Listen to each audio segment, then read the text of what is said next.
Hello, I'm Dr. Larissa Tracy, and welcome to Medieval Mischief and Mayhem.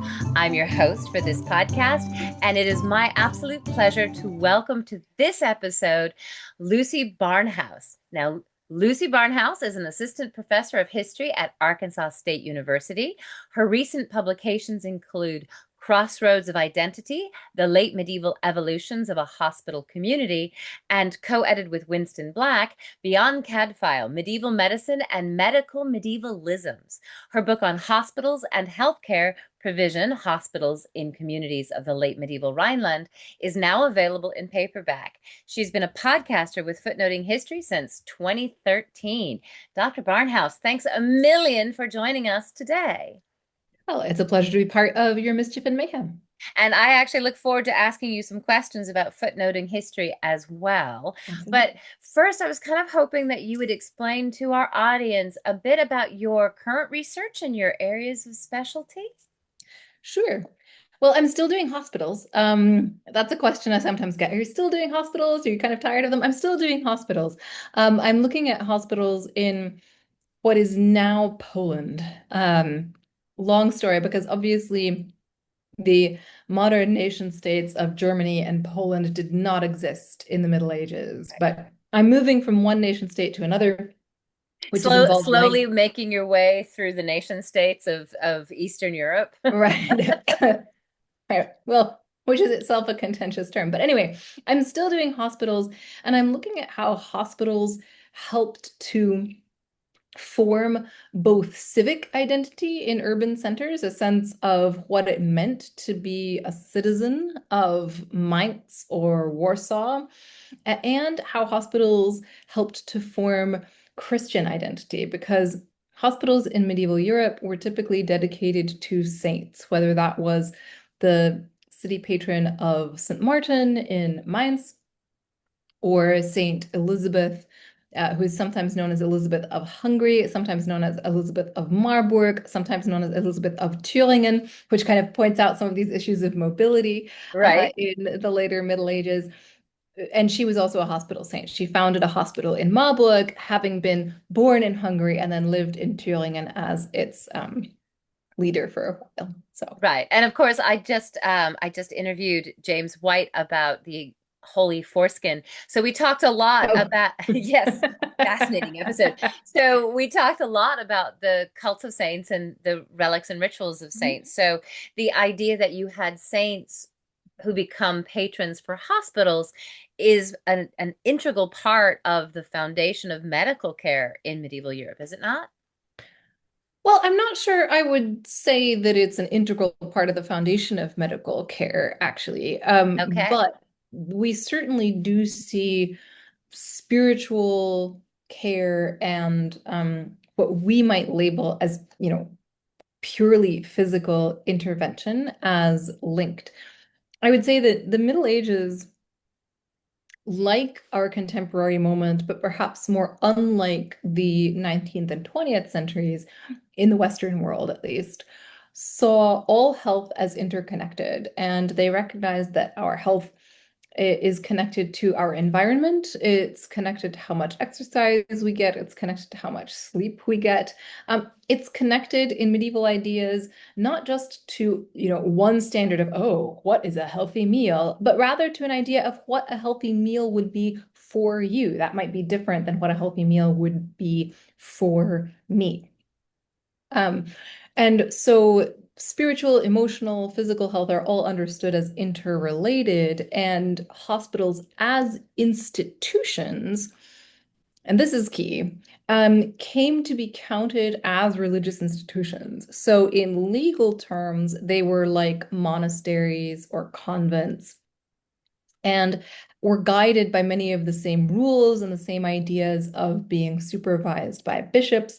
So in that sense, right, they are dedicated to saints the way a parish church might be dedicated to a saint. And hospital saints themselves, I would say, are a mixture of classic saints like St. Martin, right, Right. who's a Roman soldier He has a great story, adapts itself well to pageants. A Roman soldier who converts to Christianity. He divides his cloak with a beggar who, as is the way in such stories, turns out to be Christ himself, right? Based on the biblical Right? idea that serving everyone is like serving God. And then he went on to become a bishop, even though being very holy and humble, he did not want to become a bishop. He tried to run away, but some geese found him. Terrible for him, great for the city. Anyway, I love St. Martin, but the point is, some of Hospital saints are classic saints like that, with Goose Mayhem, and some of them are, to the later Middle Ages, contemporary saints, right? So Elizabeth of Hungary died in, I want to say, Yes. 1232, right? Her And life was is one of the canonized in last ones. Her life 1234. is one of the last ones that appears in the Golden Legend because the Golden Legend's produced around 1260. So Hmm. she is within Jacobus de Varagenes' lifetime Yeah. when he actually writes that account of her life. So she is absolutely a contemporary saint. Yes, yeah. So yes, I was trying to remember 1232 or 1234, but the point being that there is a lot of creation of lay saints, including female saints, in the 13th century, and some of these women are hospital saints. Jadwiga or Hedwig of Silesia is another one of those. Can you explain a little bit about why those women specifically become hospital saints? Well, they founded hospitals. Okay. The answer is, in They fact, did have a hospital. in their lifetimes, they did they were called to serve the sick and poor, and so to the confusion of their family, at least according to the saints' lives, right? They decided to go and devote their lives to feeding and bathing and giving medicine to sick people. And then after their deaths, right, they became associated with other hospitals as well. So the the institutionalization of hospitals, when do you first see those actual places established for medical care? I mean, about when does that start in medieval Europe? You're actually describing two separate phenomena. Okay. Okay, Then so explain the different phenomena. yes, okay, so um, I would also tend to speak of therapeutic care, Mhm. because looking for a model of what we expect, right, of Right. medical care, specific interventions, people with a certain kind of medical training. If you're going by a checklist that goes by 20th century norms, right, you Sure. might or might not find those things in medieval hospitals. And very often you might not. But they were designed as holistic spaces of healing. And so I would describe them as providing therapeutic care because in medieval medical thinking, right, the care provided by a hospital consists not only of the medicines you get and the baths you're Right. given, um, but also of the massages you're given to relieve skin ailments and the cheerful music that you might hear played and the warmth and comfort of a good bed. Access to clean air and water was really carefully managed in these hospitals.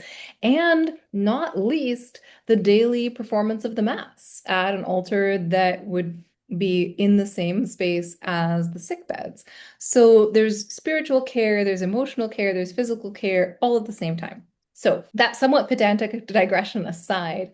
Not pedantic at all. This is an important thing to broaden out the explanation because I can guarantee most of the people listening to the podcast, they hear hospital and they think are modern institutions. So it's important to give them that kind of fuller picture anyway. Yeah, one classic article on medieval hospitals described it as providing a medicine without doctors. And we can talk more maybe about who served in hospitals and how they knew what they knew a little later if you want. But we see spaces for care, right? And for providing what we would call both inpatient and outpatient care. Right. In the early Middle Ages, associated either with monasteries or with cities where bishops are. Those, I would say, are the two main hubs where you have the amount of resource support, both in terms of staffing and in terms of infrastructure, where you can see a space that we might describe as a hospital. There are lots of different Latin and Greek words for hospital in the Middle Ages as well, which I personally find fascinating, but that's another story. So that's part one of your answer. When do we see hospitals coming into being? In the early Middle Ages, I would say, late antiquity. So really from the time we can speak of the Middle Ages, we can speak of care for the sick. And a place to do it, and a place to do place to it. do that. Growing out of linked traditions, early medievalists, those brave souls, will argue about the extent to which this is emerging from a Greco-Roman tradition and the extent to which it's something else. But I concern myself mostly with sort of part two of that question, which is about the institutional emergence of hospitals as independent and clearly defined institutions. So Okay. that happens in the 12th and 13th centuries, so the 11 and 1200s. And my contention is that this happens because of this being a time period when new rules for what it means to be a religious institution are coming into being, right? Essentially, the very short and oversimplified version is that as all sorts of aspects of society become increasingly complex and increasingly diverse, there's a push to define what it means to be a religious house, right? Okay, you need a rule, you need to wear habits, right? You need to give up all personal property. And hospitals start emerging into the written record as independent institutions in this period. They are often given sets of rules by bishops.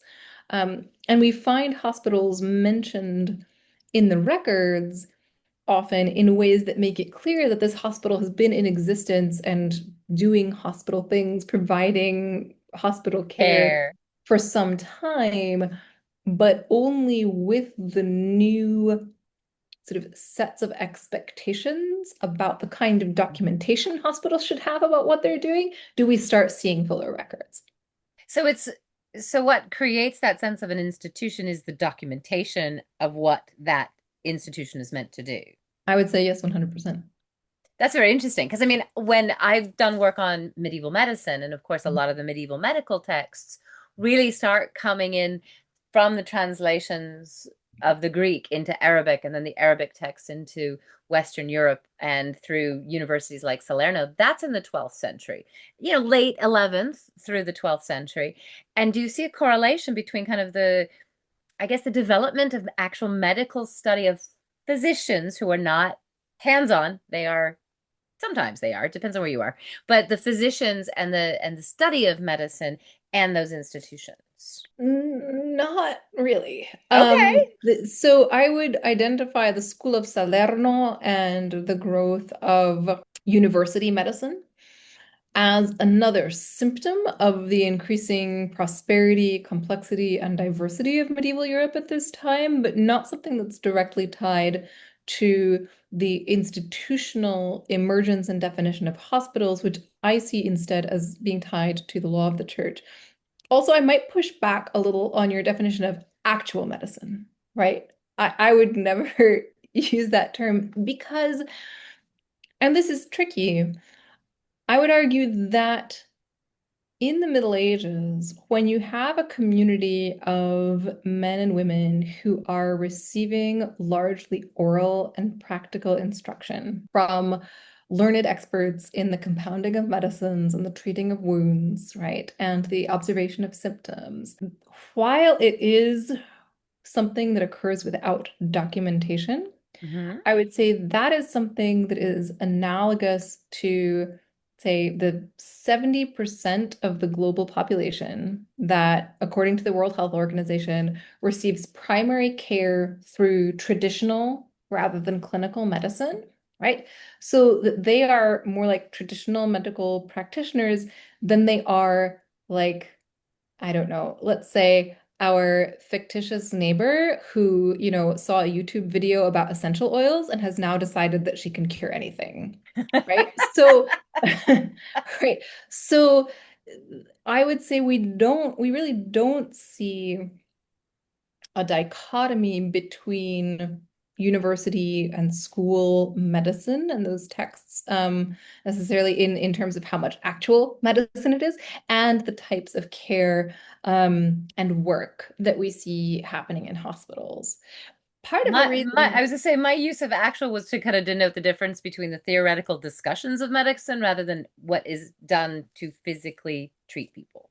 mm, well, but those two, I think, are often connected in interesting ways that are often much harder for us to see than they would have been for medieval people to see, to realize, and to experience. I don't know if you know Winston Black and his work I do. on, yeah, sure, on texts and how texts give us evidence for Mhm. practice. But essentially, I think if we're lucky and, in Winston's case, very smart, right, we can figure out how these connections happened. But those connections are often hard to trace. I mean, I got very lucky a number of years ago when I was looking for evidence on my beloved hospital sisters in Mainz and their rebellious ways. And what I happened to find was a miscellany of texts. So a dirty old book that consisted of excerpts of university medical treatises, like some of the same treatises that you would have in student textbooks, right, being Mhm. sold and resold around the University of Paris, for instance. But this compilation of university medical texts had been used by a German-speaking community of religious women. That's fantastic. What now It's was that community similar to a beguinage or was it an actual order? Because I know beguinages are kind of not taking orders. It depends. It's a little more fluid. Was this an established religious order?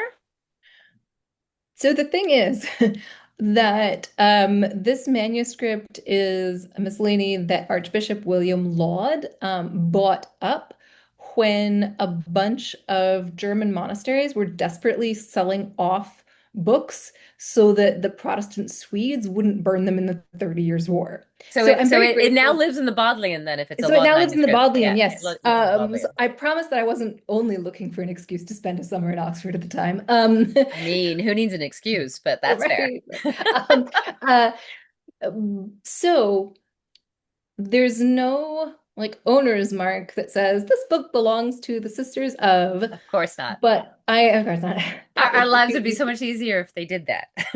right? But what I do know was that it was actively used by a community that may not have been super Latinate because the same manuscript contains a version of the Benedictine rule in German with female pronouns for all the sisters. It's really cute. Interesting. Okay, so Um, those are some of your markers and some of your clues. yeah, and not only are these medical texts in this manuscript there, but they are also marked up Yeah. extensively. So the users of the manuscript, who I am saying are these hospital sisters, are writing their own medical recipes on the covers. Like, cook this medicine until it is perfect, which is to say, until it hangs in a string from the bowl of a small spoon, right? Great, good, useful to know. They have very detailed notes on how to identify different species of plant and different species of mushroom. Very important. Very important. So Do not eat we, that. It will kill right. you. So we know that they were gathering their own materials to make medicines. We know that they were making their own recipes. They have glossaries of terms that would have been useful. I think if they were reading Latin and then trying to communicate to people who had no Latin at all, they have glossaries. So they're like, all right, if this is saying this Latin word, the word you need to tell, you know, Somebody who York who or needs it whoever, is right? yeah.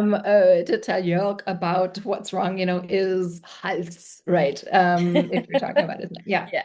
Well, it's interesting because when I did back in 2016, I did a 2-month fellowship at St. John's in Oxford, Mm, and I had access to their library, and they have a very extensive collection of medical manuscripts.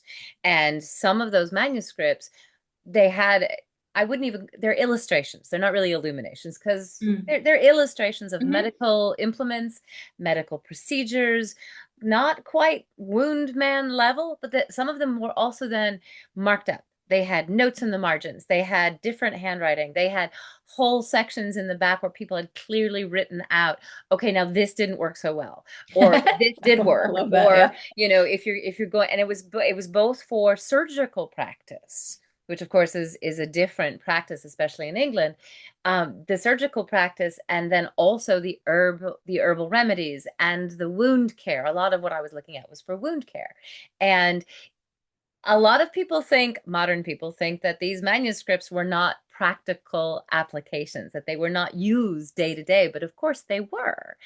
And as you found, part of how you have to identify the provenance is what does the text actually say? And so, how do you find, in terms of just the practicality of the manuscripts and the place, how would you describe medical practice of any kind, as you said, that holistic, broader thing? I mean, this is one of those misconceptions people have too. And you work in medievalism, so I'm sure you are well aware, is that the first thing that students say when I ask my students, when you say medieval, what do you think? And they are like, bad hygiene, plague, people died, crappy yeah, all of this stuff. Is like, you don't want any of that stuff. And some recipes, in fairness, I mean, if you've ever read the Bald's Leech book, I'm burnt porpoise skin, probably not particularly useful for much. But how do you categorize, or how will you think about medieval medicine or medical practice in opposition to our modern misconceptions? Mm. Oh, in opposition to our modern misconceptions. For a minute, I thought you were going to say in opposition to our modern experience of healthcare. And No, of our course, misconceptions about the Middle Ages, because yeah, honestly, there's some medical practice in the Middle Ages that is better than what we have now. And as you described, the holistic care for the whole person, yeah. spirituality, well-being, I wish we took that kind of attention and care. Right, in a context that's not just the wellness industrial Yeah. complex. No, this was taken seriously, and making it Yes. genuinely accessible was taken seriously. Well, when I say that I study medieval hospitals, I usually get two reactions. One of them is those existed, and I say yes, they did. And the other reaction is ugh, like that, with the physical recoil. And then I have to explain that medieval hospitals were free to enter. Um, and Healthcare that was free. Sorry. I know, what a concept. God. Yeah. And the hospitals were free to enter in part because they were designed explicitly to fill the needs of those who weren't paying, 2 silver coins or whatever to a university trained physician to make a personal house call and prescribe a personal regimen for them. Right. Right. I But mean, yeah, they so were so the hierarchy of care did still exist if people had enough money, but that didn't mean that people who didn't have money didn't get treatment of some kind. right. And I would also say that there's also a lot of sort of overlap, right? The same people who are making medicines for the hospital might be making medicines for people who are buying those medicines for their household use, right? So it's not as though there are strict tiers of medicine with hospitals sort of being on the lowest tier. That's not Right. what's going on. But hospitals are free to enter, and they're designed as holistic spaces of care. And that's not original. That's something that's been long acknowledged in medieval hospital study.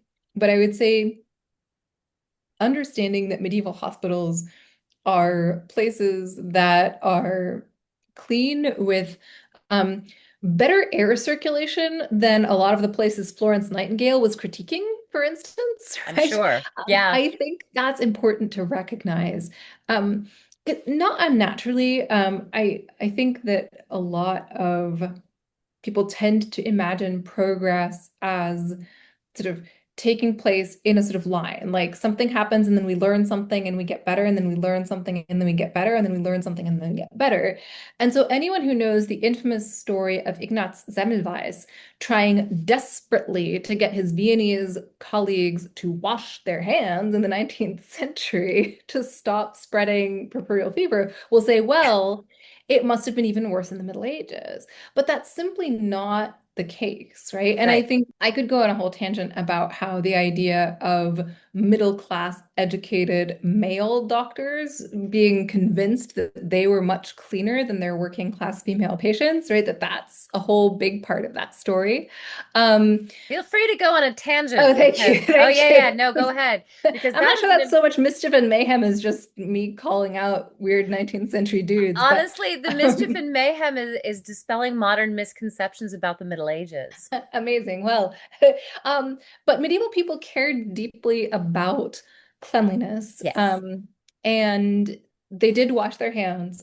We know this in part because there are explicit directives about how carefully you need to do that in hospital settings and how carefully you need to make sure that your cloths and bowls are cleaned. So we know that for their vessels, for instance, they often used copper, which has antimicrobial properties. They often washed with vinegar, which we also know is antimicrobial. And so while medieval people never saw a microbe or really imagined a microbe as such, but they totally understood air and water have little invisible things that make things unclean. And so vinegar purifies those things, right? Right. Fire purifies those things, copper purifies those things.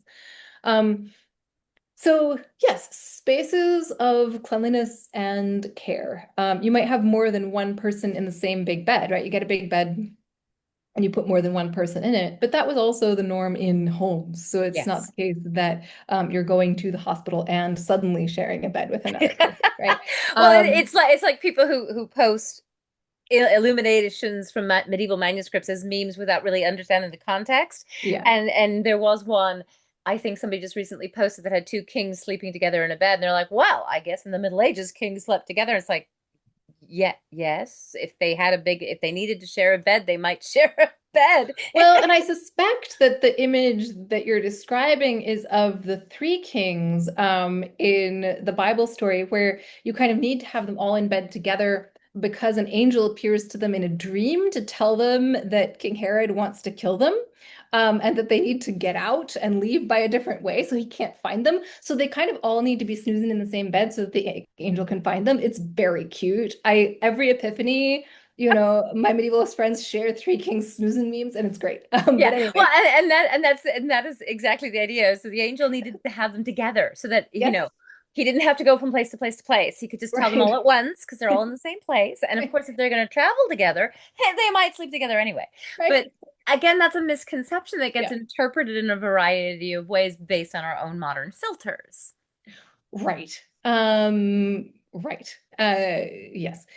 So, where was I in You describing were hospitals? you were How would I talking describe about their putting care? patients, multiple So, patients in a bed. I would also say that it is labor intensive. So we know a lot about the work that went into changing and laundering the sheets, that went into making sure that hospital residents could be washed and bathed regularly. I say washed and bathed separately, right? Because it would depend on the illness, right? Right. Bathing involves immersing in water. Washing Right, involves a wet cloth and a right, basin and cleaning. This is one of exactly. those distinctions when people talk about hygiene. It's like even if people didn't bathe regularly, they washed They washed regularly. regularly, yeah. Yes. Yes. Um, well, in the city where I lived for a year studying its 13th century past had, somewhere between 3 and 9 bathhouses, public bathhouses in the Middle Ages. We aren't sure of the precise number, but there was a whole street of bathhouses. We actually see the number of public bathhouses in Europe going down after the Black Death. Which makes total sense, right? If you've had a pandemic episode and people suddenly are thinking about spaces where you share germs in new ways, people start using those spaces less, right? Which is something that we might know a little about. Just a So, little bit, um, maybe. I'm not sure the medieval bathhouse is quite the equivalent of the movie theater, but people do start using those spaces less. And there's also the fact that bathhouses were sort of infamously, potentially centers of medieval hookup culture, which was Yes, somewhat frowned on. orgies. I have given lectures on medieval sex that involve images of the bathhouse orgy. Yes. Yeah, yeah, Yes. absolutely. Well, and potentially like subversive meetings. I was recently reading up about the Peasants' War of 1524, so a little bit after the Middle Ages. But a bunch of peasants met together in a bathhouse and came to the agreement that if the priest tried to sprinkle holy water on them again the next Sunday, they were going to take the holy water and they were going to dump it on his head. And I just, Why the holy water? Why was that the problem? well, I don't fully know. Um, just And where was this? I mean, this you said 15, what year was that? 24. 1524. And 24. where was that? Southern Germany, I would Okay. have to find the exact town for you. I That's would need to okay. look I mean, just clarifying that you're talking about the individual German principalities and townships, and it up. my frame of reference is less German, less Polish. So if I Mhm. ask questions, it's because I'm like peasants. I was thinking peasants revolt is 1381, but that's England. Oh, sure. In England it is, but Exactly. To um, understand that there's a much broader world in the Middle Ages than just England. So if I well, ask, it's and because I don't have the same frame of reference. yeah. Well, and didn't Sam Cohn find like thousands of episodes of rebellion in Oh, the there's Italian so archives? many. There are so There's so many. many. There are so many. Yes. Those peasants. But this is the important thing. Also, what city were you studying in that had bathhouses up the street? Mainz. You were in Mainz. Mainz. Okay. Yeah. Sadly, no bathhouses up the street anymore. You have to go to Budapest for the bathhouses. But Mainz is a lovely city. Can recommend it. Excellent coffee culture, wine festival, medieval-ish ceremonies several times a year. It's a lot of fun. It's a lot of fun. They have a pageant with a guy dressed as St. Martin on November 11th every year, and all the kids follow him with their little lanterns and they get baked goods. Oh, I does he have know. geese? Does he have geese for He them? does not have real geese, sadly. So It's too sorry bad. to break it to you. Yeah.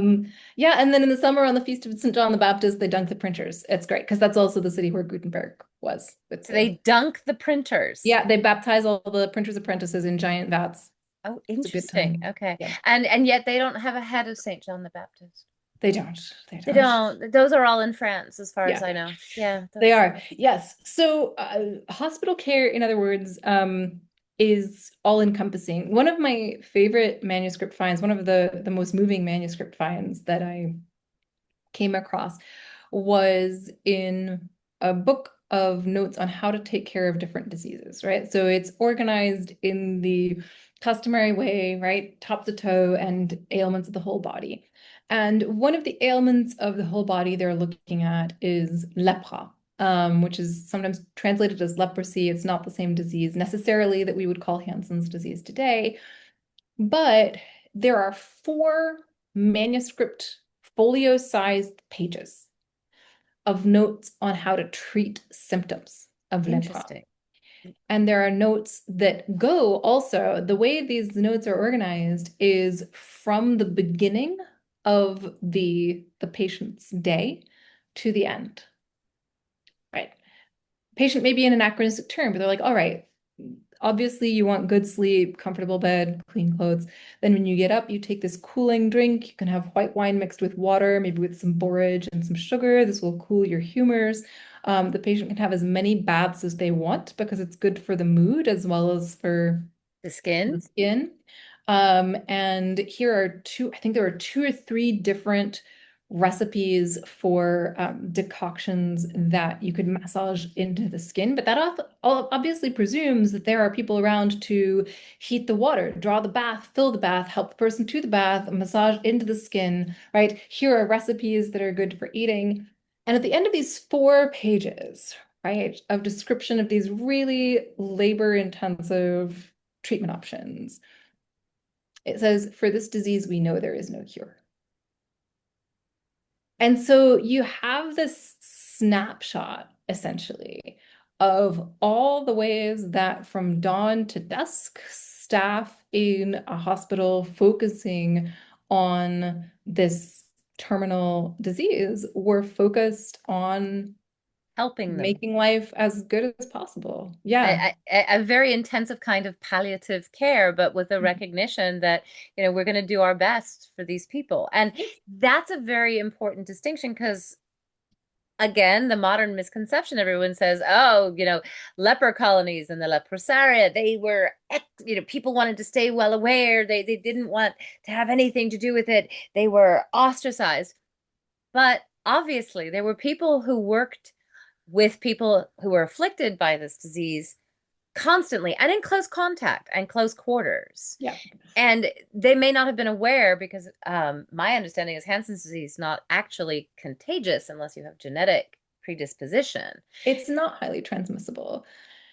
And Sasha Fao has done work on this as well. But the thing with the disease known as leprosy, I could just do air quotes at this Yes, time air because quotes. this is The we're on disease video, known as leprosy is not right? what we think of as leprosy Um, necessarily. Yes. well, because I want to be sensitive to the fact that understandably, people living with Hansen's disease today have pointed out quite rightly that the terms leper and leprosy have been historically stigmatizing, right? Yes. Um, for me as a medievalist, I can't use the term Hansen's disease, right? But when I use this term for the medieval disease identity of leprosy, right? It's this special thing.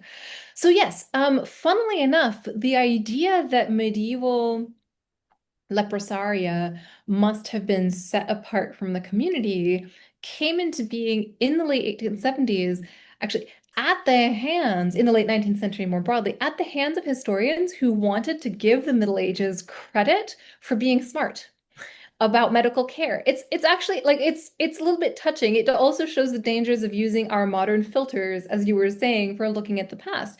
But Rudolf Virchow and others who had discovered the Mycobacterium leprae identity for the first time and were looking at how to the best of their understanding, keep people safe and limit transmission of this disease. They said, well, surely people in the Middle Ages, right, even though they were not as educated as we, maybe they instinctively understood that they should keep those with this disease far apart. And like none of that is actually true, but True. like I appreciate the sentiment behind it, I guess, that they were Yeah. trying to say, look, medieval people were capable of both caring about other people and being smart, because I do think, and I blame Hollywood for this a lot, I do think that there's a sort of default imagination of the Middle Ages as Right. a place where both the intellect and compassion are like blunted by default. Of course. No, it's that idea Yeah. that the Middle Ages were the Dark Ages. Right. It's the life is nasty, brutish, and short kind of concept. It is the calamitous 14th century. Thank you, Barbara Uh, Tuchman. yeah. Yeah. Yeah. It also plays into a modern desire of superiority that kind of goes with this sense of progress, quote Oh, unquote. 100%. I may or may not have been known to get snarky about this in the classroom. Um, Snark away. But Thank you. and I think the treatment of what is now known as Hansen's disease, even in the Middle Ages, what they might call leprosy may not have been all the time exactly the same thing. Right.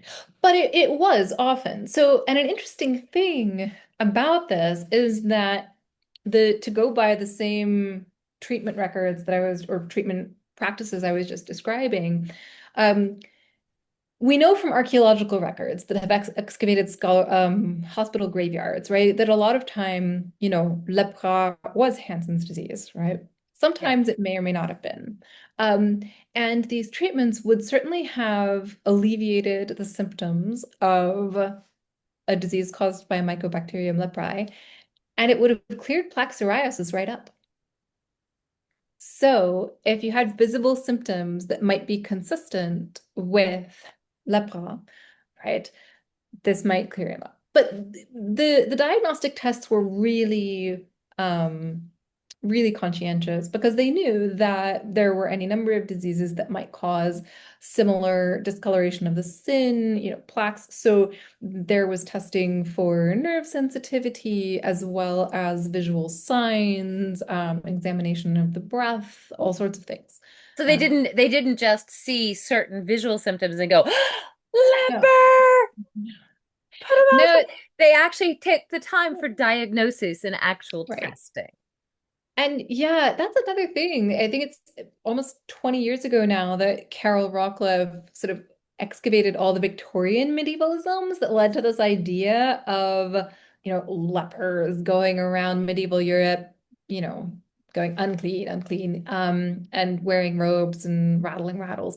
And more work on that has been done since. Luc de Maitre has done really interesting work on how the rattles held by the lepers in medieval Europe are not meant to drive people off. They're instead what we might describe as an accessibility tool, because one of the symptoms of Hansen's disease is sort of damage to the vocal cords. You can't So speak up. if you can't call out for alms, what do you do? Right. So Right. it's a noisemaker, not to drive people away. Um, Well, it's similar to ringing a bell for donations at Christmas. I mean, sure. the appeal bucket. When you're not shouting, but you ring the bell, everybody knows what that means. Everyone knows what that means exactly. Yeah.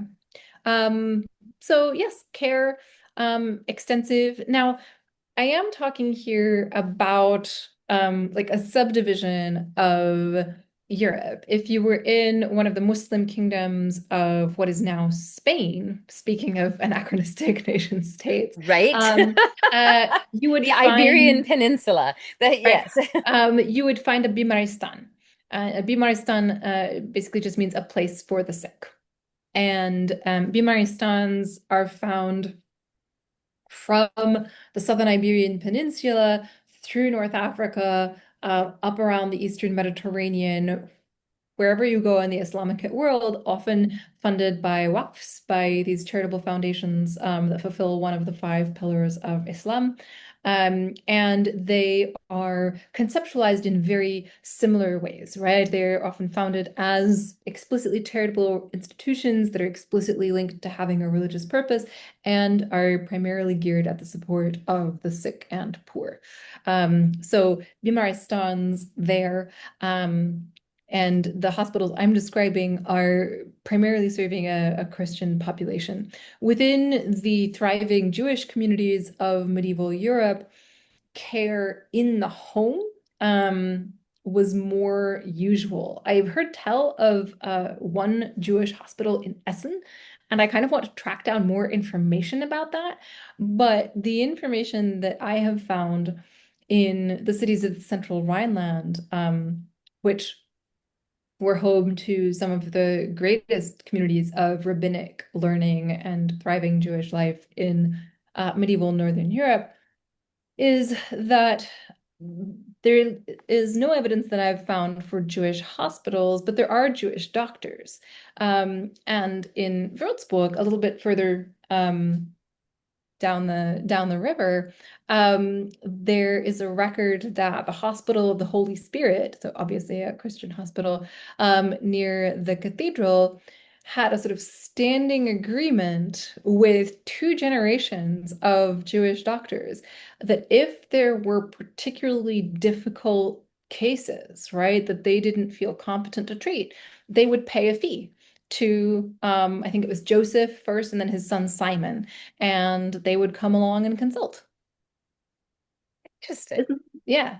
Which again, I mean, this is again one of the misconceptions of the Middle Ages is that while there were certainly places that excluded Jewish communities from Christian communities, and there were certainly times of violence in the pogroms, there was also a lot of community work between them because until except at certain points of atrocity, like in England, the Jewish community in Lincoln was really important. I mean, the Jewish communities were absolutely integral to the daily life like their neighbors until something happens and then they are either scapegoated or they are targeted. And very often it's not unlike the Knights Templar who the king just didn't want to pay them back. So let's accuse them of all kinds of things so that we don't have to pay back what we owe them. Um, but I Well, think in that's an England, I know that there's the infamous expulsion, and you absolutely do see yes. that connected to the economic power. Right. When And you get and of course crowned. the expulsion in 1290 is predicated on a century-long blood libel that starts at the end of the 12th century Right. that is partly sensationalist but also partly economically driven. Mhm. And I would say also that as today, right, realities of coexistence and cooperation and realities of really vitriolic anti-Jewish violence and danger, like those things coexist at the same time. Um, Yeah, they're not and mutually exclusive. They never right, are. I Yes. mean, one of the things I tell my students is that it would be impossible to write as far as I know. If this is ever proved wrong, I'll be excited. But I don't think we could write a history of medieval microaggressions, right? Right. But we know that Joseph and Simon were paid to consult in the Hospital of the Holy Spirit.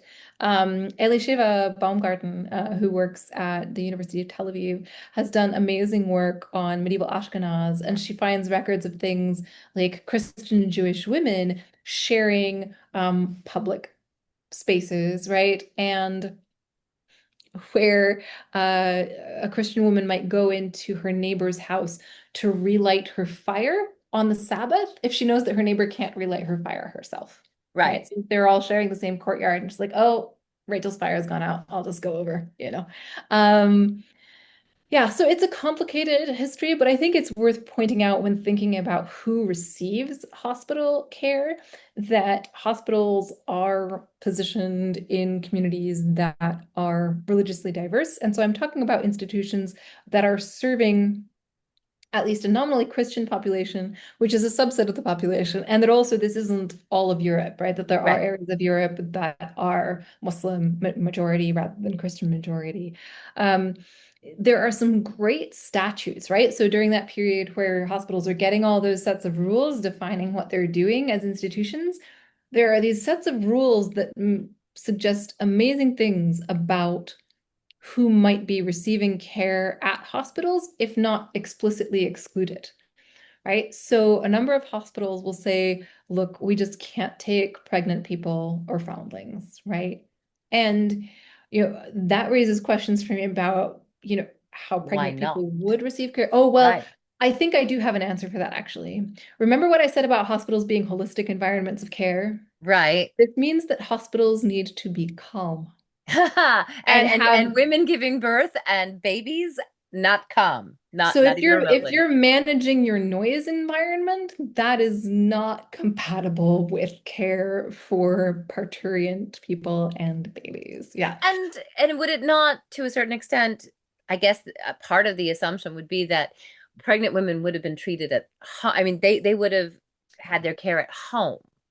Well, that's a norm, right? That's the norm, That's the right? norm. And the fact that some hospital statutes say, "Oh, so sorry, we can't take you know, pregnant women," means, I think, that if you don't see that prohibition, hospitals might be perfectly willing to take, a woman in desperate case into the Right. hospital. Because if somebody has to say no, we can't take them, that means the standard is Yeah. they do.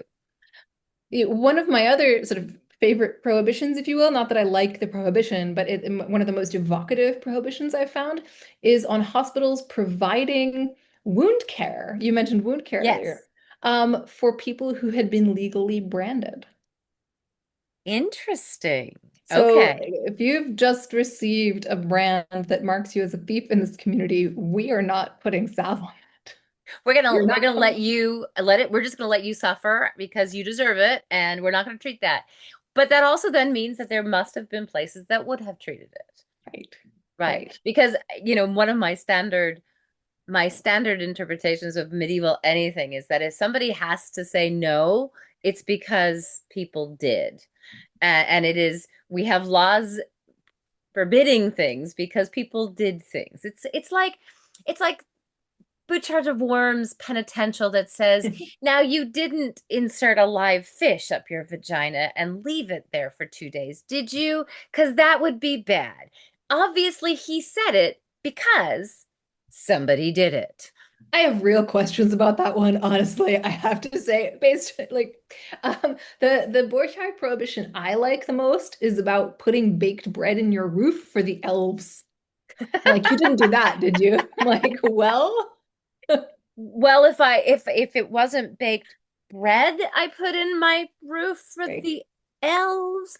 And what's interesting though is because in a lot of medical practice that survives in manuscripts, recipes for cures for things, some of them are very practical and work very well, some of them a little less, some of them involve religious invocation, and some of them frankly come off like spells. If I'm going to respond to that, I would say that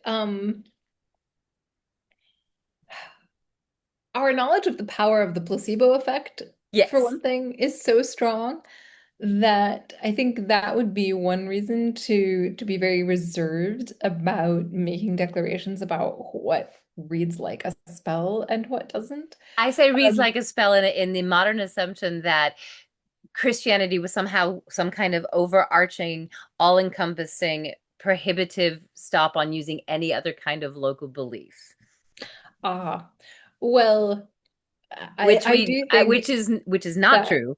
But no, I know. The the propaganda war against Catholicism was won so hard in the 16th century, and I think again in the 19th and early 20th centuries, that we're trying to undo the after effects of that. Um, one line I heard, I think from Stephen van der Putten at a conference, is that I really liked, is to say that when we are looking at medieval Christianity, we can only speak of a local Christianity, right? There is of no medieval course, Christianity that is not local. So it certainly is hybrid. I was going to say, on a more concrete level, one of the reasons that I hesitate to label things as spells is because of the ways in which I always rediscover the limits of my own knowledge. I was looking at a prayer or charm for making fields more fruitful with my students last semester. And the rule is that you put some cooked oats and aspen branches at the four corners of your field while the priest goes around and sprinkles it with holy water and says prayers to the four evangelists. Makes sense. Um, and one of my students said, "Well, why an aspen tree?" And I said, "Well, I don't really know. Maybe in this region there was a tradition of viewing the aspen tree as magical." And then one of my students who had a family farm raised his hand and he said, "Oh, I know why it's an aspen tree. It's because if you put aspen wood in the ground with cooked material like those oats, that it'll fix your pH balance." I'm like, "Oh, great. Fix your pH balance. Who knew? Not I." Right? right? Absolutely But not. And what seems like a spell or a ritual or religious devotion had a very practical purpose. well, and it can be all of those things at the same time, is my point. Absolutely. Like that for the participants, it absolutely matters that you're saying prayers to the four evangelists and that the priest is involved along with the oats and the aspen. There's also a scenario, I think, fully possible, in which the priest discovers that planting aspen branches at the four corners with oats is a regular thing. He's like, okay, you can keep doing it, but I'm going to come along and I'm going to say prayers to the four evangelists Right. when you do it, right? Um, which it takes us also into the sort of expansive category of intervention here, right? Are you medicining a field when you do that? Maybe. And medicines include prayers. There really isn't the dichotomy or even the tension, right? Between sort of systems of organizing knowledge and belief in the Middle Ages that we've seen, perhaps with particular vehemence and particularly public vitriol in the US in the modern period, where we often hear horrific stories of religious abuse and people not allowing children to access doctors or vaccines, life-saving care because of belief that somehow prayer would cure everything. So why seek out doctors? And we just don't see those sorts of sort of rival epistemologies, if you will, in the Middle Ages. And rival epistemology is just being a fancy way of saying that in some spheres today, you might see people saying, well, religion is one way of understanding the world and medicine is another way of understanding the world, and never the twain shall meet. Right. And you just don't see that in the Middle Ages.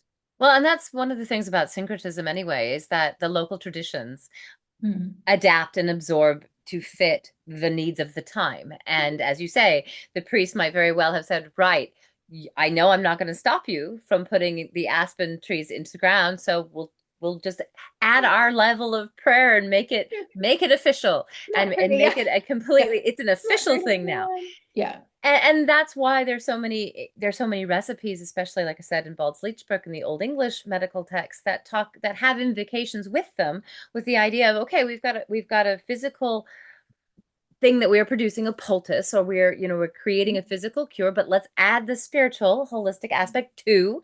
Let's give this power, whatever power we can. And every person would have probably interpreted that and believed it on differing differently. levels. Yeah. Which Yes. is another really interesting thing. Another frequent misconception I find is that the church, implied capital letters, pro right, prohibited um people from practicing medicine when the limits that were placed or were attempted to be placed on clergy in medical and surgical practice were related to one, the idea that a priest should have one job and not be going off to, do university work for another job, right? Right. So No no, moonlighting. No right. moonlighting. No moonlighting. No going off to Paris to study medicine. It's not because they're hostile to medicine. It's because They're they're losing hostile to the idea of priests. the guy having two jobs. Well, and there's also the fact that in placing prohibitions, which didn't always work, on clergy on practicing medicine, the big risk, of course, is that, if you're practicing any kind of therapeutic intervention, you don't have a guarantee of success. Right. And if someone dies while they're under a priest's care, then he has blood guilt on his hands and he can't celebrate the mass again until he is judged to be guiltless, right? Which produces an incredible volume of paperwork for papal lawyers who are evaluating the case. Like I have a case of a scholar, a university student probably, who was in minor orders, right? He wasn't fully ordained as a priest, but since he was in minor orders, he counted as a cleric. He got involved in a three-way altercation with a bathhouse student, a bathhouse servant. About that. Let's say a bathhouse student. Fascinating. Sorry, Okay. no, a bathhouse servant, the scholar, the bathhouse servant's dog, a friend of the scholar. Sticks were involved, stones were involved, some bad words were said, and it ended up in a court case about whether or not the student was guilty of the bathhouse servant's death. But the servant didn't die until some weeks afterwards, and he had received a wound in the fight, but in the end, the commission said, well, we really can't declare that he definitely died as a result of this one episode. It's kind of Right. murky. He had been doing better for a while, and so we don't. Anyway, it's complicated. Another priest was trying to provide treatment for a woman who had sought him out clearly for intervention in what she experienced as a spiritual illness or affliction, and she died under his care, which I can only imagine would have been like horrific for him. I mean, this poor man was trying to do his best, And she um, dies. It doesn't and work. she dies. But these are like the worst case scenarios, right? I don't want to give people the impression that things were going wrong all the time, but Right. because these things went wrong, they So they're generated written this down. enormous paper trail, Right. right? Which is We why don't know which is about why we all, have the records of it, is right? because it's the Because stuff that goes wrong that yeah, needs to be adjudicated. And of course, that puts the Fourth Lateran Council prohibition of priests shedding blood in a different light, because of exactly. course that is tied to the introduction of inquisitio and torture in canon process. But also, it makes sense if they're not supposed to shed blood, that would also be a prohibition against practicing medicine in some ways. Well, Could it be. would be a prohibition against doing some kinds of medicine Some some kinds of time. medicine, yes. I mean, But lancing a boil can shed blood, it absolutely can, right? so it might prevent some kinds of activities. Now, of course, they had to work around that, and then, of course, eventually priests are allowed to absolve each other for shedding blood, and that doesn't happen until the 13th century. But I wonder if any of that desire to keep priests from practicing medicine is part and parcel of that. I had never thought of it before. I always think of it in terms of torture. Oh, lines you may hear from medievalists include yeah. Torture and brutality is my main specialty. So, Whereas I am looking at people just trying to do their best. I mean, I do the medical aspect too. Kelly DeVries and I did edit Okay. Wounds and Wound Repair in Medieval Culture, which is has an amazing number of edited chapters by some fantastic scholars. Mm. Um, but yes, the torture part is my main specialty. So I'll stay over here with people trying to look after each other. Thank you very much. that's fair. But I respect your expertise. Well, most of my job is dispelling those modern misconceptions because Yeah, again, it's not absolutely. everything is as obvious as a lot of Mhm. modern audiences want to make it, which is why I mentioned the prohibitions against shedding blood because there's so many circumstances under which a priest could shed blood that didn't involve torture. Absolutely. I mean, and part of that was also don't go fight in a war, don't go take up arms. Right. And so, I mean, they had to make allowances when you have a pope trying to lead a crusade. And then you say, well, we don't want our priests going off to fight battles. We don't want our priests involved in local warfare. We Mhm. also don't want our priests in brawls with students. No, we definitely don't. No. And so, I mean, that prohibition against shedding blood could apply to all kinds of things. All kinds of. But all of those medievalisms now, of course, lend me to the question, tell me some about the podcast, Footnoting History. Yes. Well, our motto is the best stories are always in the footnotes. Right. We're an audio only medium, so a podcast that could be put on that now defunct creature, the iPod, right? And um, Which it is why it started, was named a podcast originally, I think, was our little iPods I for think, podcasting. Yeah. but it started as a way to sort of reconcile the tension that a number of friends and I felt between the work that we were doing as we were writing our dissertations or procrastinating on our dissertations, and thus learning to make sense of a vast amount of information on a really, really focused topic and to do that kind of really deep, focused work. And at the same time, learning for the first time to do the kind of really broad background reading that you need to be able to do if you're going to teach as a generalist, as so many of us as medievalists do. So we were doing this kind of work and we were doing this kind of work. And in the middle, there was all this stuff that we were learning that we couldn't really use. And we found this frustrating. So um, this being the case, and podcasts being a growing medium, my friend Liz, as our founder and glorious leader, said, "Hey guys, what if we made a podcast?" So we started a podcast. It's had a rotating cast since then, and I'm proud to have been with it from the beginning. But it fills a niche.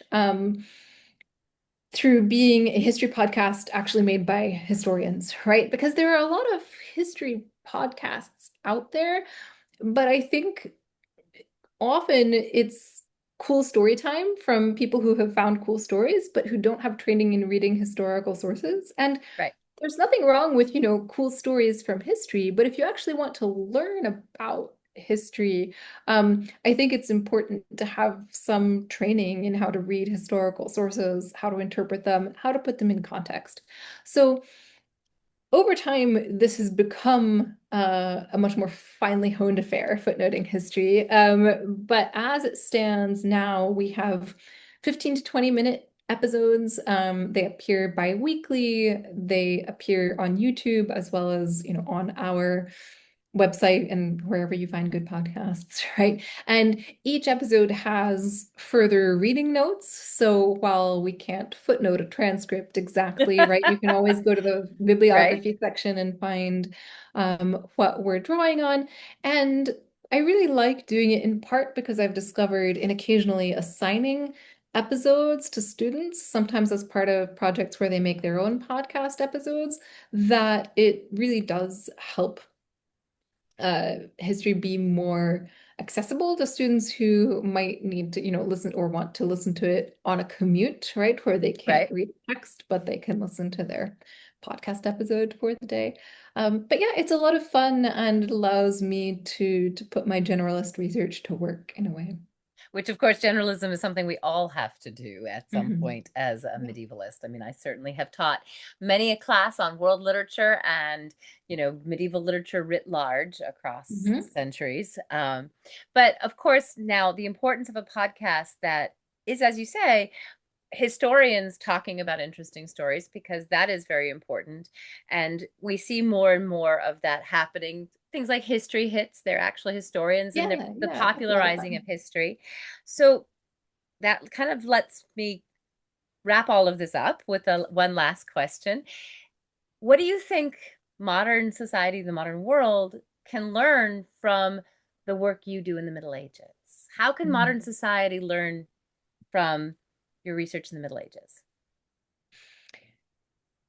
Medieval hospitals testify to the fact that societies in medieval Europe thought that a key component of being both a moral society and a functioning society was to provide support for people without a built-in safety network at a personal level. And I also believe that society it can only really call itself a functioning society and a moral society if it provides some kind of safety net for those who don't have one of their own. So that's my big takeaway. If it also encourages people to think creatively about intervening to improve problems we can't fully solve, or thinking about our spiritual and emotional health as important, along with bodily health, or about music to cheer us up, or about baths to improve our mood. I think all of those things can be good too. Well, and of course, those apply not just in the sense of medical care, but everything. The need for the humanities, the need for Oh, being well-rounded individuals, yeah. and I think one of the greatest things that I've learned from discussing this with you tonight is how I would hesitate to say how modern medieval hospitals were because they Mm, weren't modern, they were medieval. It's just that our modern perception of them yeah. is flawed. And I think back to Civil War medicine because when I lived in Richmond, Chimborazo Hospital, my mother is a medical professional, so is my uncle, so is my niece, so is my nephew. We went to Chimborazo, and of course, one of the greatest claims to fame for Chimborazo was the fact that they whitewashed the hospital and Yeah. spaced the beds apart to Yeah. have good airflow Yeah. to help with the healing process. And of course, in the 1860s, this was lauded as brand new thinking. And my Right. thought was, maybe not so much. Not so brand new, not so brand new. Yeah, I actually was once talking with a reenactor. She said, "Oh, I study Civil War medicine, so was medieval medicine like that but worse?" And I said, "Well, no, I'm delighted to tell you that that's not the case." Yes, so there is a way in which the new discoveries, right, of the 19th century are in fact rediscoveries. But I think we would find ourselves rapidly embedding ourselves in a second conversation if we started getting into all the reasons that's tied into visions of modernity as transcending the medieval, specifically, if you are, in a European tradition or, a sort of white tradition, right, that has transcended its past, unlike all those other traditions that we are Right? colonizing, right? Um, yes, But yes, I think as you say, that could lead us to another whole nother yeah. conversation. And so I absolutely hope I will be able to have you on again to extend that conversation and some of the other ones. But thank you, Lucy, so much for coming on to the podcast today. It's been great fun, and I've got all kinds of new avenues for questioning you later. Well, thank you so much for having me. It's been a pleasure. Wonderful. And I'm Dr. Larissa Tracy, and this is Medieval Mischief and Mayhem.